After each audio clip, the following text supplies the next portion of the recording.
Telangana assembly జరుగుతున్న నేపథ్యంలో యూనివర్సిటీలలో ఖాళీలను భర్తీ చేయాలని ప్రొఫెసర్ కాసిం ఓయూ ఆర్ట్స్ కళాశాల బయట క్లాసులు బోధిస్తూ నిరసన దీక్ష చేపట్టారు.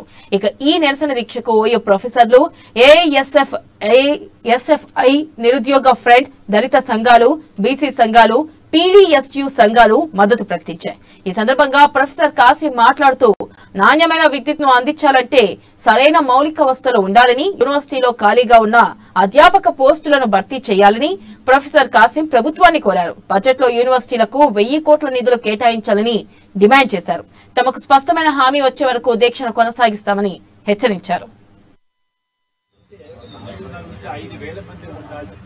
రూల్స్ ఉంటాయి. ఆ పద్ధతిలో రాజ్యాంగము నాకు ఇచ్చిన అవకాశం, ఆర్టికల్ 19 ఫ్రీడమ్ ఆఫ్ ఎక్స్ప్రెషన్ అని ఆర్టికల్ 19 నాకు కల్పించినటువంటి అవకాశాన్ని దృష్టిలో పెట్టుకుని ఆ వాయిస్ ను ఈ పద్ధతిలో రోజు నా క్లాసు ఆర్ట్స్ కాలేజ్ బయట నా క్లాసు నడుస్తుంది. ప్రభుత్వం స్పందించే వరకు ఇదే రూపంలో నేను కొనసాగుతాను. దీన్ని ముందుకు తీసుకెళ్లడానికి ఇంకా మా ఉపాధ్యాయ సంఘం అవుటా ఏదైనా కార్యక్రమం రూపొందిస్తే, విద్యార్థులు ఏదైనా కార్యక్రమం రూపొందిస్తే దాని గురించి ముందుకు ఎట్లా వెళ్లాలని ఆలోచిస్తాం. నేను వ్యక్తిగత స్థాయిలో మాత్రం రోజు నా క్లాస్ బయట నడుస్తుంది.